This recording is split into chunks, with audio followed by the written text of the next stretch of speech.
नमस्कार दोस्तों, आज की कहानी है सासू माँ की जिद। पंखुड़ी की शादी को 6 महीने हो गए थे। तभी से उसकी सासू माँ सरला देवी ने पोते की फरमाइश करना शुरू कर दिया।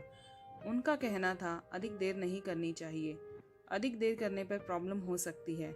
मगर पंखुड़ी अभी 2 साल तक बच्चा नहीं चाहती थी। वह चाहती थी कि नए माहौल में पूरी तरह से घुल मिल जाए। अभी तो उसके लिए सब कुछ नया नया ही था। आखिर किसी तरह पंखुड़ी ने 1 साल बिताया। उसके बाद आस पड़ोस के लोगों ने भी कहना शुरू कर दिया कि लगता है पंखुड़ी में कोई प्रॉब्लम है जो बच्चा नहीं हो रहा है। लोगों की बातें सुनकर पंखुड़ी को बहुत बुरा लगता था। पंखुड़ी को एक बच्चे को जन्म देना ही उचित लगा।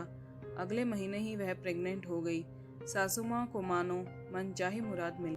अब वह पंखुड़ी का अधिक ख्याल रखने लगी और भगवान से दिन रात पोता हो जाने की प्रार्थना करने लगी।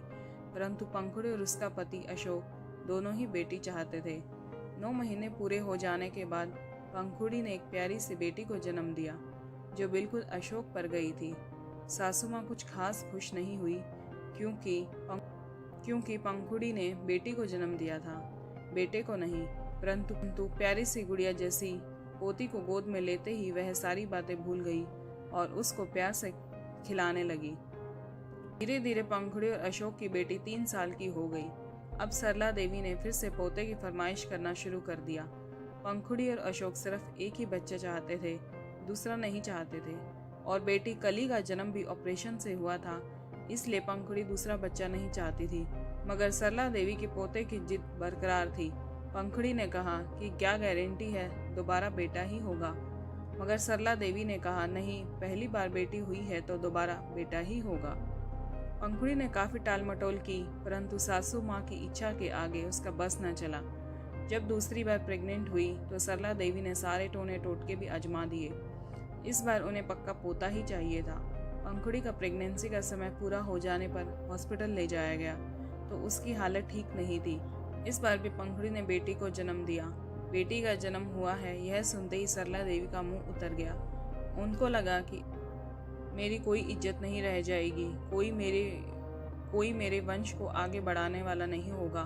उन्होंने कहा तो कुछ नहीं, लेकिन उनके चेहरे से प्रतीत हो रहा था कि उनको बहुत दुख हो रहा है। परंतु अब क्या किया जा सकता था। भगवान को जो मंजूर था वही हुआ। लेकिन पंखुड़ी बहुत खुश थी क्योंकि उसने कई परिवारों में देखा था, बेटे की वजह से माँ बाप वृद्धाश्रम में जीवन काट रहे थे, बहुत दुखी रहते थे। माँ बाप का खुद का घर होते हुए भी घर से बेघर कर दिया जाता था। अपने घर में भी उन्हें बहुत कुछ झेलना पड़ता था। वह अपनी 2 बेटियों के होने से बहुत खुश थी। पंखुड़ी के साथ साथ अशोक भी बहुत खुश था क्योंकि उसे भी बेटियां बहुत पसंद थी और वह अपनी दोनों बेटियों को जान से भी ज़्यादा चाहता था। और अपनी माँ को भी हमेशा समझाता था, देखना माँ, हमारी यही बेटियां आगे चलकर हम लोगों का नाम रोशन करेंगी, हम लोग इनके नाम से ही जाने जाएंगे। अशोक उनकी हर ख्वाहिश को पूरा करता था। अच्छे महंगे स्कूल में उनका एडमिशन करवाया, उनकी पढ़ाई का भी ध्यान रखता था।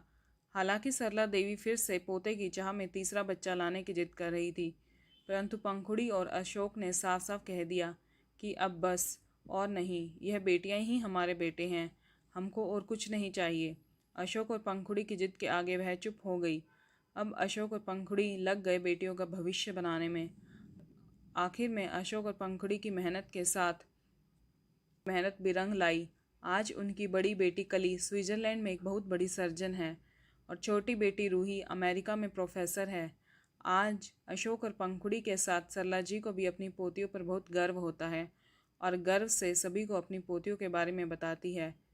परंतु कहीं ना कहीं अभी भी पोता ना होने का दुख है। उनका कहना है कि बेटा ना होने से समाज में इज्जत कम हो जाती है, परंतु उनकी सोच को बदला नहीं जा सकता, ना ही उनको समझाया जा सकता है। दोस्तों, अगर आपको ये कहानी पसंद आई हो तो इसे लाइक कीजिए और मेरे चैनल को सब्सक्राइब कीजिए।